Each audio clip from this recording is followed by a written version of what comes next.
나오셔서 우리에게 새 일을 행하실 것을 믿습니다.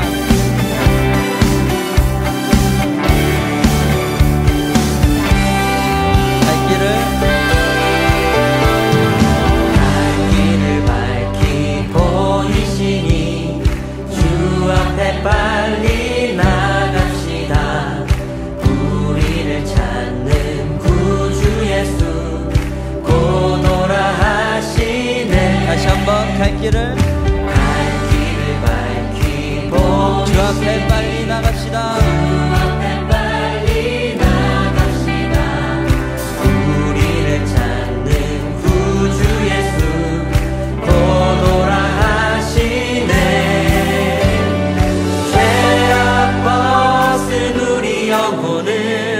기뻐 뛰며 주를 보겠네. 하늘에 계신 주 예수를 영원히 섬기리.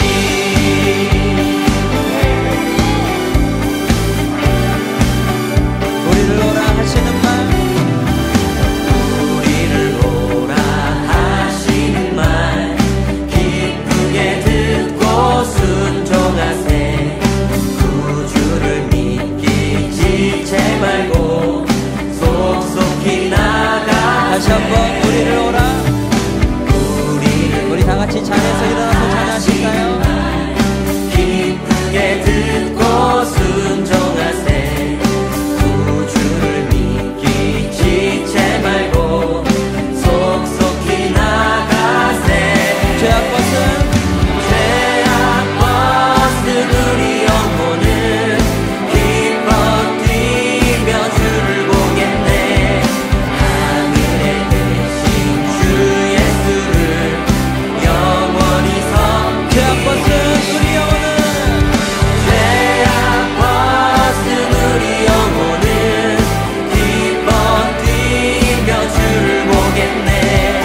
하늘에 계신 주 예수를 영원히 섬기리. 아멘. 우리에게 길이 되신 주님을 따라 살기를 간절히 소망합니다.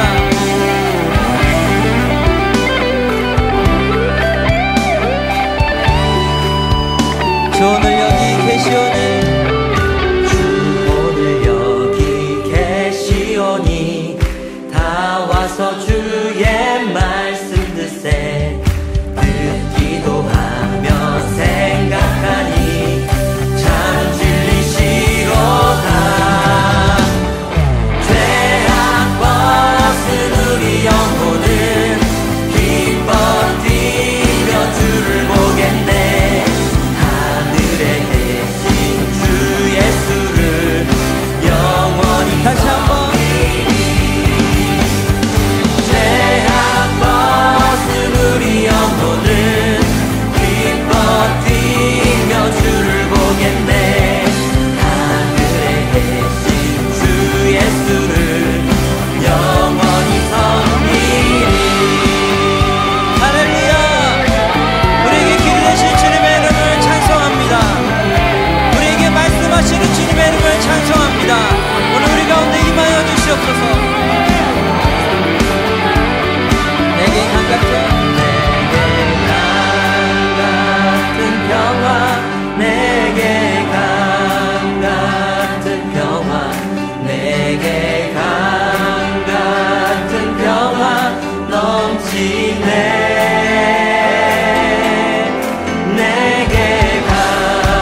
사람이 성내는 것이 하나님의 의를 이루지 못함이라.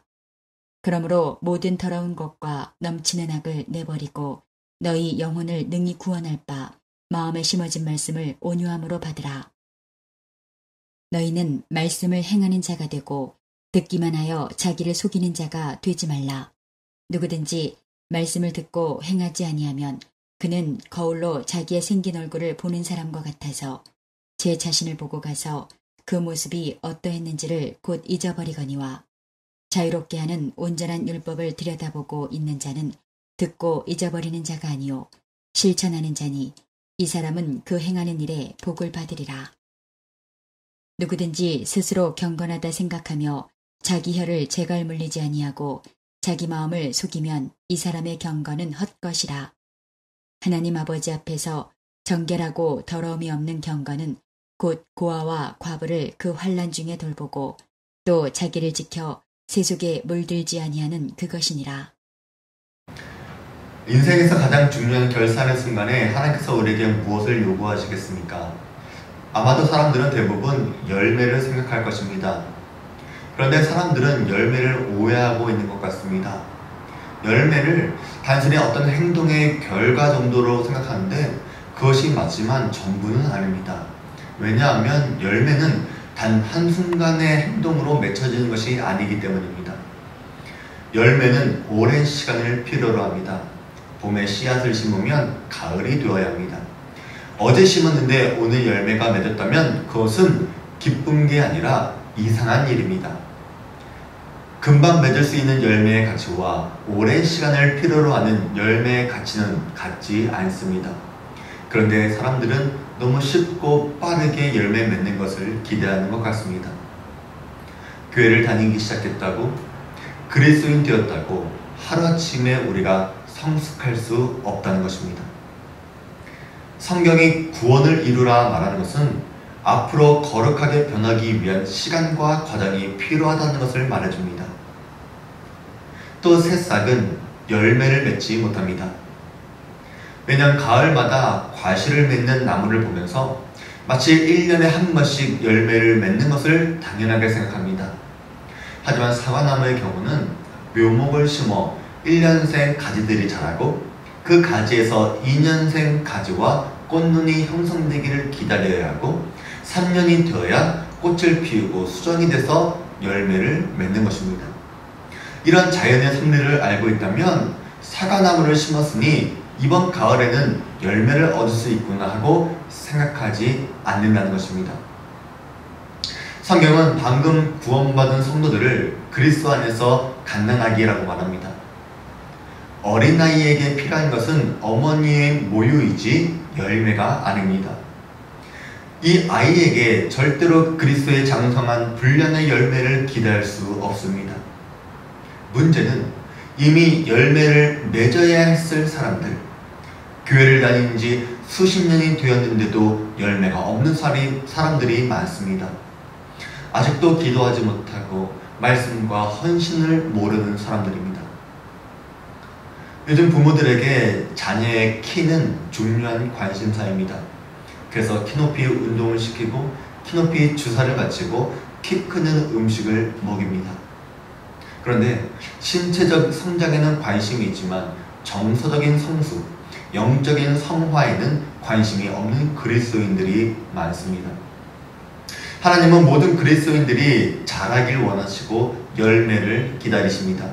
그러나 하나님은 매 순간순간마다 열매를 찾으시는 분이 아니라 오랜 시간을 들이시고 땀과 눈물과 기쁨이 담긴 성숙한 열매를 기뻐한다는 것을 잊지 않기를 바랍니다.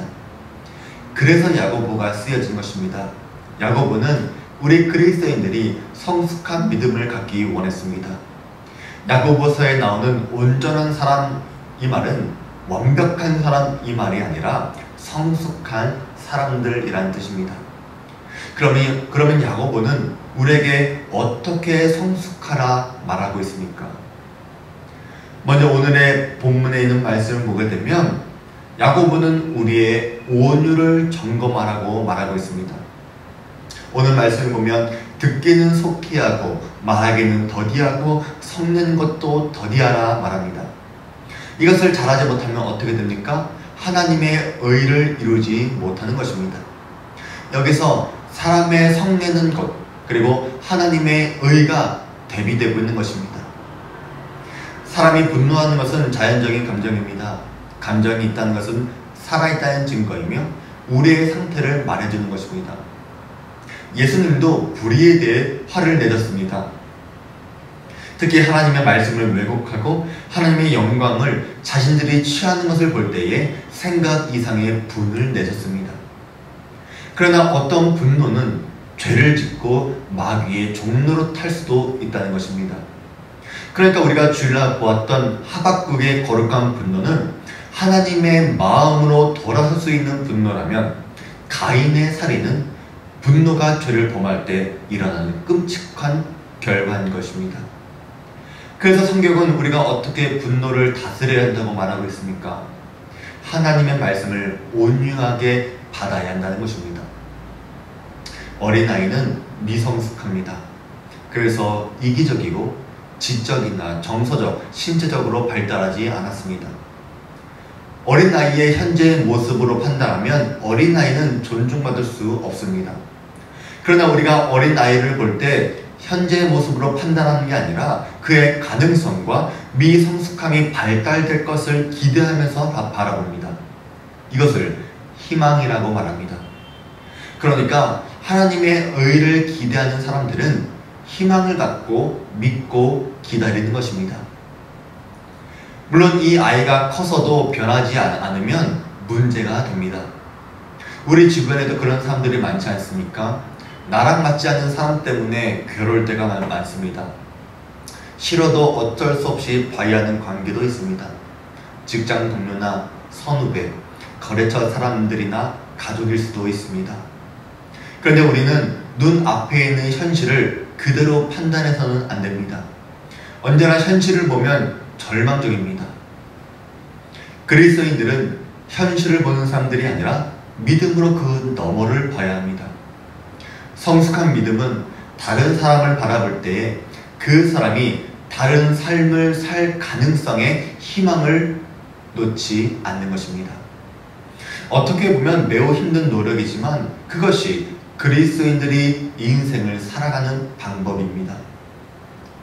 한 사람의 진정한 가치를 지금 내가 알고 있는 현재의 모습으로만 한정하고 축소시킨다면 그에게 향해야 할 우리의 사랑이 중단되었기 때문입니다. 그러면 더 나은 모습으로 변할 그의 가능성도 중단되는 것입니다. 이것이 하나님이 그 사람을 향한 의를 이루지 못하게 되는 것입니다. 우리는 이웃을 사랑할 때에 하나님의 의가 이루어집니다. 그러면 우리는 어떻게 해야 합니까? 하나님께서 우리에게 주신 말씀을 온유하게 받아들이라는 것입니다. 온유하다라는 말은 순하다, 부드럽다가 아닙니다. 노련한 조련사가 야생마를 조련시키는 것이 온유입니다. 말이 거칠게 날뛰면 잠잠케 해야 되고 늘어져 있으면 채찍을 가할 때도 있습니다.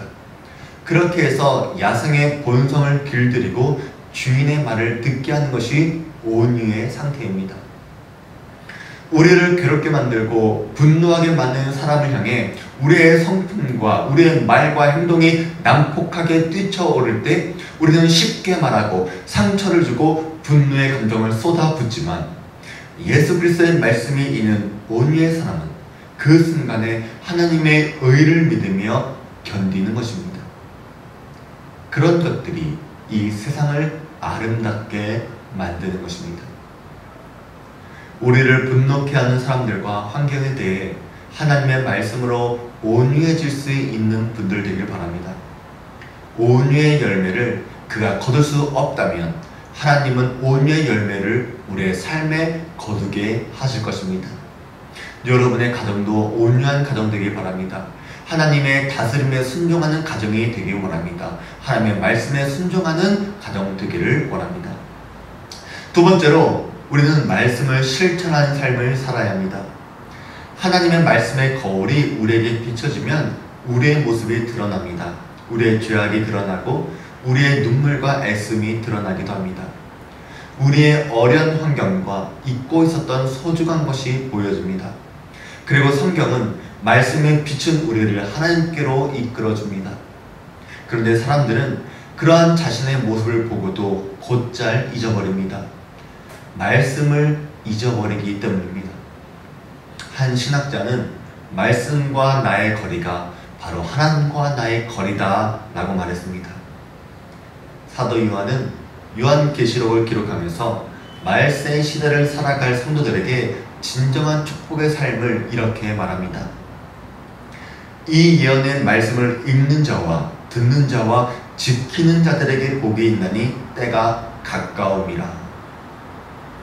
성경의 복을 원한다면 말씀을 읽고 듣고 지켜야 합니다. 다른 길은 없습니다. 5만 번 기도의 응답을 받았던 조지 밀러는 한 번쯤은 들어봤을 것입니다. 그러나 그 사람의 기도의 비밀은 말씀의 약속에 근거하고 있다는 것은 알지 못합니다. 약속의 말씀에 근거한 기도는 하나님이 들으실 수밖에 없습니다. 그러나 그의 기도 응답이 위대한 것은 그가 하나님의 말씀을 듣고 읽고 순종했기 때문입니다. 예를 들어 그가 영국 브리스톨에서 가장 큰 고아원을 세운 이유는 그가 구약 시편을 묵상할 때에 하나님은 고아의 아버지시며 과부의 재판장이시라 이 말씀 한 구절 때문에 이 말씀이 그의 인생을 바꾼 것입니다. 그렇다면 오늘 여러분을 움직이는 말씀이 필요합니다. 하루하루 살아가면서 나는 오늘 하나님의 말씀을 어떻게 지켰는가 확인해야 하고, 아침에 일어날 때는 오늘은 내가 이 말씀을 지켜야지 하는 결단이 필요한 것입니다. 우리 사랑하는 모든 주안교회 성도들에게 말씀이 읽고 들려지고 지키는 우리 성도들이 되시기를 바랍니다. 세 번째는 우리가 이웃을 섬길 때에 우리의 신앙이 성숙해집니다. 특별히 27절에 나오는 고아와 과부의 공통점은 버림받은 사람들입니다. 당시에 결혼 관계를 파탄시키는 것은 사회적 강자였던 남자들에 의해서였습니다. 가부장적 세계에서 여성은 언제나 사용되다 폐기될 수 있는 상품 취급을 받았습니다. 우리나라에도 유교적인 전통이 있다 보니까 칠거지약이라는 것이 있습니다. 이것은 남편의 일방적인 의사로 아내와 이혼할 수 있는 7가지 이유입니다. 시부모를 잘 섬기지 못하는 것, 아들을 낳지 못하는 것, 병이 있는 것 등등입니다. 근데 이것을 보면 철저하게 남성 위주입니다. 사실 이런 것들은 여성을 돌봐줘야 할 것인데 가장 힘들 때 내보내도 된다라고 하는 것이 유교의 정신이라는 것입니다. 이혼당한 여인들은 경제적으로 궁핍해집니다.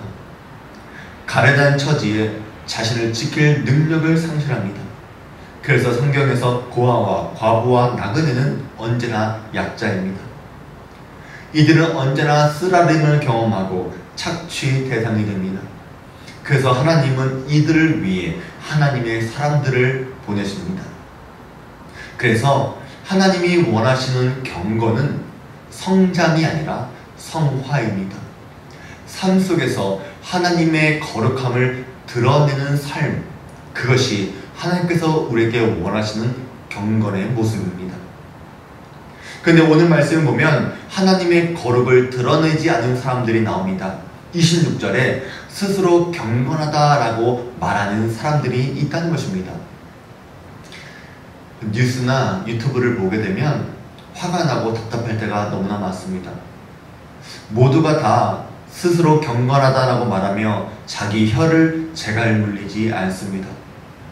처음에는 모두 그럴듯한 이야기를 하면서 우리에게 감동을 주지만 결론을 보면 자기가 얼마나 의로운지, 자신이 얼마나 지혜로운지만 남게 됩니다.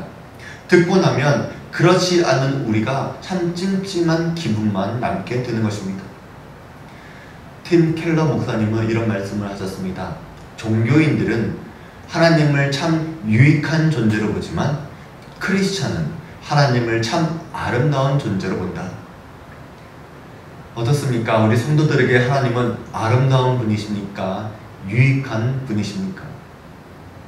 사회적인 약자를 돌보는 것을 생각해 보시기 바랍니다. 우리가 약자들에게 유익을 주는 것에서 그친다면 우리는 종교인에 불과합니다. 저들은 우리의 모습을 보고 교회가 유익하다라고 느낍니다. 그러나 진실된 크리스찬의 섬김은 이웃을 섬기더라도 교회나 내 이름이 기억되는 게 아니라 하나님의 아름다움이 증거되는 것입니다. 교회의 가치는 주일날 성도들이 얼마나 모였는가에 달려있는 것이 아니라 월요일부터 토요일까지 얼마나 하나님의 아름다움을 증거하는 성도들이 있는가에 달려있는 것입니다. 세상이 교회에 바라는 것은 교회가 거룩하게 살려고 애쓰는 몸부림을 원하고 있습니다. 세속에 물들지 않은 경건을 오해하게 되면 종교적인 세계로 도피하거나 반대로 세상으로부터 멀어지는 것을 생각하지만 사실 반대입니다. 성경적인 경건은 일상의 삶에 결코 무관심하지 않고 도리어 하나님의 말씀을 적극적으로 적용해서 평범한 삶의 의미를 재조명하고 삶을 바르게 변화시켜 나가는 실천적인 삶인 것입니다. 하나님의 말씀을 듣고 우리 속에 실천할 때에 우리가 성숙한 그리스도인이 될 수 있는 것입니다. 우리 사는 모든 주안교회 성도들이 믿음이 자라고 성숙하고 하나님께 드릴 열매가 있는 분들 되시기를 주의 이름으로 축복합니다. 기도하겠습니다. 하나님 아버지, 우리 주안교회 모든 성도들이 성장보다 성화에 관심이 있는 성도되게 하여 주시옵소서. 성장보다 성장에 따르는 열매를 구하게 하여 주시옵소서. 그러기 위하여 우리가 말씀의 거울 앞에 비추어 우리 속에 헛된 마음에 속지 않게 해주시고 우리의 입을 제갈로 물리며 하나님 앞에서 온유한 자 되게 하셔서 우리가 말씀과 현실의 괴리에 대해서 우리가 실망하는 것이 아니라 현실 속에서 우리가 말씀의 삶을 살려고 애쓰는 우리 성도 되게 하여 주시옵소서. 우리가 쉽게 화를 내고 말을 하지 않게 해주시고 우리의 언행을 통해 하나님의 의가 이루어질 수 있도록 주님 우리를 사용해 주시옵소서. 예수님의 이름으로 기도드립니다. 아멘. 내가 지금까지 지내온 곳은 주의 은혜라 주의 은혜라 지금까지 지내온 것은 내가 하나님의 자녀 된 것에 주의 은혜라 주의 은혜라 하나님의 자녀 된 것은 주의 은혜라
지금